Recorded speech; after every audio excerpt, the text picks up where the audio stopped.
Shalom, shalom, bien-aimés dans le Seigneur. Nous bénissons notre Père Céleste et notre Dieu pour cette opportunité qui nous donne encore à nous approcher pour partager les pensées qu'il nous a mis dans le cœur afin de nous édifier, de nous affermir, de nous fortifier, de nous encourager.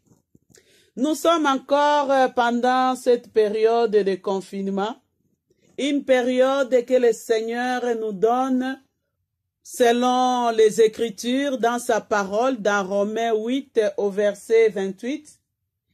Il nous dit ceci: nous savons du reste que toute chose concourt au bien de ceux qui aiment Dieu, de ceux qui sont appelés selon son destin. Alléluia, bien-aimés. Donc nous sommes dans cette période de confinement. C'est une période que le Seigneur nous donne à être dans sa présence. J'appelle ça, c'est une période de la retraite forcée de la part du Seigneur pour que nous prenions conscience de nos vies, pour que nous revenons à l'Éternel notre Dieu, pour que nous pensions un petit peu à notre éternité.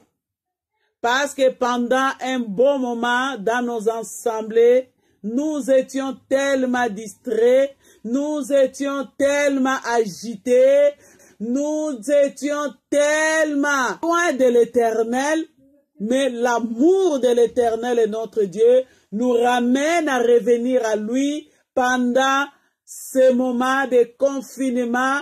Alléluia. Nous savons que le diable peut faire tout ce qu'il peut faire, mais le Seigneur ramène cela à notre bonheur. Le Seigneur éternel ramène cela à notre bien. Malgré le coronavirus que le diable a mis au monde pour supprimer les humains, les sacrifices du sang, alléluia, pour exterminer les humains, mais le Seigneur ramène cela à notre bien pour nous dire tout ce que nous sommes en train de voir actuellement annonce tout simplement le retour imminent de notre Seigneur Jésus-Christ. Nous devons nous préparer. C'est pour cela, cette période de confinement nous amène à nous préparer, à préparer notre éternité. Alléluia. J'ai béni le Seigneur. Qui suis-je moi pour me donner ces moments? Prions. Tendre Père, nous te disons merci. Tu es tellement amour que ton amour croise nos chemins et nous ramène toujours à toi. Tout concourt au bien de ceux qui aiment Dieu et nous voyons à quel point ton amour concourt à cette période de confinement pour ramener nos cœurs au Père et le cœur du Père aux enfants. Nous te disons merci parce que tu ne veux pas la mort d'un pécheur. Tu veux que tous parviennent à la connaissance de ta parole et que nous soyons sauvés. Nous bénissons ces moments. Nous la recommandons sous la puissance et la direction du Saint-Esprit, afin que le Saint-Esprit utilise ma bouche pour proclamer les oracles de l'Éternel, pour témoigner l'amour de l'Éternel, pour proclamer la volonté parfaite de Dieu, pour nous amener à nous préparer du retour imminent du Seigneur Jésus-Christ. C'est pourquoi en ce moment, Seigneur, élève-toi, je diminue, je m'efface devant toi. Rien de moi, tout de toi. À cause de cette parole que tu as dit, jusqu'à présent mon Père travaille et jusqu'à présent je travaille. Seigneur Jésus, ne permets pas à aucune puissance, domination, autorité, influence du ténèbre d'essayer de s'ingérer en ce moment au nom de Jésus-Christ. Nous renversons toutes les pensées de distraction. Nous détruisons toute distraction. Nous renversons toute divagation d'esprit. Nous renversons tous les esprits envoyés de contrôle et de poursuite et nous les soumettons à la Seigneurie de Jésus-Christ, qu'ils fléchissent les genoux pendant ce moment, pendant que nous allons partager ce thème de sans tabou, que le démon sache que rien ne sera caché, tout doit être nu et à la découverte au nom tout-puissant de Jésus-Christ. Saint-Esprit, devance tout ce moment que nous allons proclamer cette parole au nom tout-puissant du Seigneur Jésus-Christ. Amen. Oui, bien-aimés, sans tabou, c'est un thème que le Seigneur nous a mis à cœur de partager pour nous édifier les unes les autres et pour s'affermir, nous préparer au retour imminent du Seigneur Jésus-Christ. Sans tabou, c'est la vérité sur la table à la lumière de la parole de Dieu. Ceux qui ne se disent pas dans nos églises, nous allons clairement nous le dire pour que nous ne ratons pas le royaume des cieux. Parce qu'il y a beaucoup de gens qui ignorent les prophéties, ignorent des révélations. Tout ce qui se passe dans des révélations, nous les trouvons exactement dans la parole de Dieu. Tout est dans la parole de Dieu. La parole de Dieu, c'est de la Genèse à l'Apocalypse. La parole de Dieu révélée, c'est de la Genèse à l'Apocalypse. Et sans tabou, c'est de la Genèse à l'Apocalypse, la parole de Dieu sur la table à la lumière de la Bible. Sans tabou, c'est un nouveau thème que le Seigneur nous a donné pour nous préparer à l'enlèvement ou à l'instant d'après. Quand on parle de l'instant d'après peut être le retour du Seigneur Jésus pour prendre son Église, ou ça peut être aussi la mort. Mais pour les deux cas, nous devons nous préparer, être toujours prêts à la rencontre du Seigneur, selon ce qui est écrit dans Matthieu 25 au verset 13. Matthieu 25 au verset 13 nous dit ceci. Veillez donc, puisque vous ne savez ni le jour ni l'heure. Veillez donc, puisque vous ne savez ni le jour ni l'heure. Cela veut dire, nous devons toujours être prêts à la rencontre de notre Seigneur Jésus-Christ et qui revient très très bientôt. Bien-aimés, mes chères sœurs, je ne suis qu'un instrument entre les mains du Seigneur pour cette nouvelle édification. J'ai eu un mandat de la part du Seigneur Jésus-Christ d'aller crier au marché. Et quand je parle au travers les médias, je me trouve en train de crier au marché. Et quand on crie au marché, c'est à la personne qui attend la voix. C'est comme Jean-Baptiste était en train de crier dans le désert.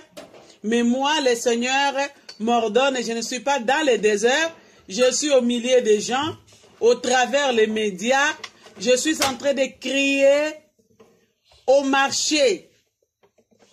Celui qui veut acheter gratuitement, il achète gratuitement le message du salut.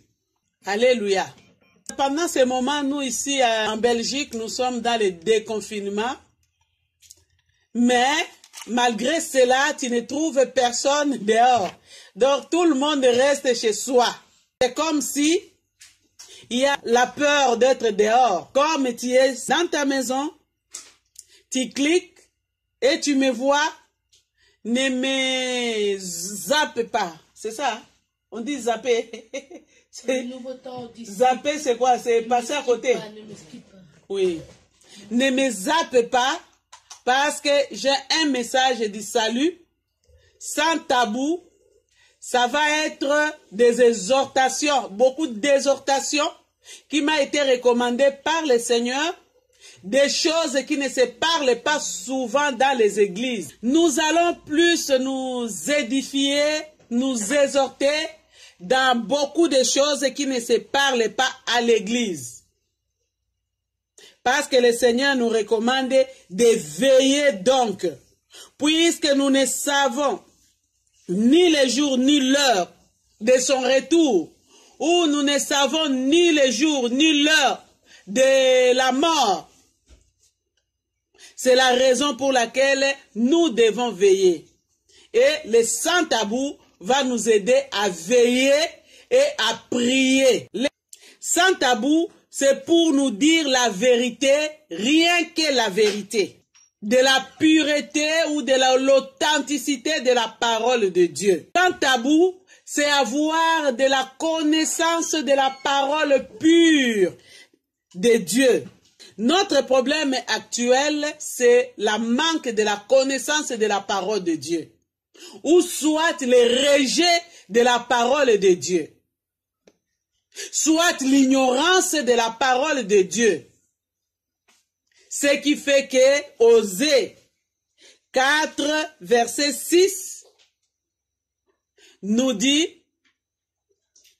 que mon peuple périt faute de connaissance. Je lis la parole de Dieu dans la version Louis II.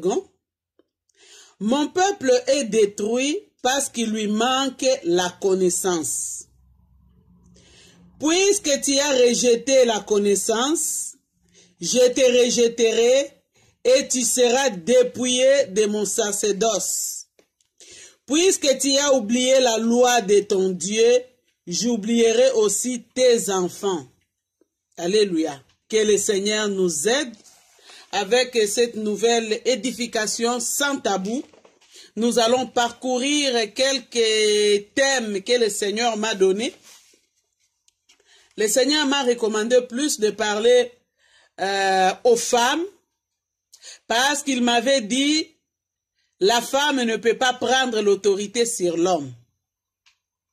Donc nous sommes en train de nous édifier les unes les autres pour nous préparer à l'enlèvement. Parce que selon des révélations, il y a beaucoup de femmes en enfer. Nous venons de lire cette parole. Nous rejetons la parole de Dieu. Les femmes résistent à la parole de Dieu. Les femmes rejettent la parole de Dieu.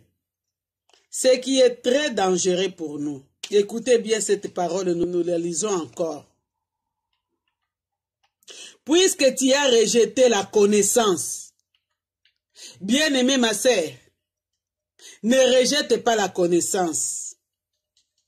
Puisque tu as oublié la loi de ton Dieu, que ça ne soit pas notre cas. Je voulais dire, le Seigneur a insisté, n'oubliez pas que la Bible, c'est la révélation par excellence. La Bible, c'est la parole de Dieu pure. La Bible, c'est de la Genèse à l'Apocalypse. La raison pour laquelle, pour conclure aujourd'hui, parce que je ne dois pas être long, ça sera des petites exhortations de 10 à 15 minutes tout au plus. Je ne dois pas dépasser les 15 minutes à chaque fois que nous allons parler de sans tabou. Cela va nous aider à exploiter des thèmes qui vont vraiment changer nos vies, qui va vraiment nous pousser à connaître la parole de Dieu dans sa profondeur. Mes sœurs bien-aimées, nous devons savoir une chose très très importante, que la Bible, c'est de la Genèse à l'Apocalypse. Dans l'Ancien Testament, le Nouveau Testament est caché. Et dans le Nouveau Testament, l'Ancien Testament est révélé. C'est pourquoi le Seigneur Jésus-Christ a dit, il n'est pas venu abolir la loi et les prophètes, mais pour accomplir. Nulle part dans la Bible, le Seigneur a aboli la loi. Alléluia. C'est pourquoi nous devons méditer la Bible jour et nuit, selon la recommandation du Seigneur dans Josué 1 au verset 8. C'est par là que nous allons conclure. Tout à l'heure, je disais que le Seigneur n'est pas venu abolir la loi, mais accomplir la loi. Donc cela veut dire que le Seigneur n'est pas venu annuler tout ce qui est écrit dans l'Ancien Testament. Mais il est venu accomplir. Mais pour connaître l'Ancien Testament et le Nouveau Testament, qui est la parole de Dieu révélée, nous devons méditer la parole selon Josué 1 au verset 8. C'est par là que nous allons conclure aujourd'hui notre exhortation de première partie de Sans Tabou. Je lis au nom du Seigneur Jésus-Christ. Josué 1 verset 8 nous dit ceci: que ce livre de la loi ne s'éloigne pas de ta bouche. Médite-les jour et nuit pour agir fidèlement selon tout ce qui est écrit, car c'est alors que tu auras du succès dans tes entreprises, c'est alors que tu réussiras. Soyez bénis. Nous allons continuer notre exhortation pour les sans tabous de la prochaine fois. Soyez richement bénis dans le Seigneur Jésus-Christ. Amen. Amen.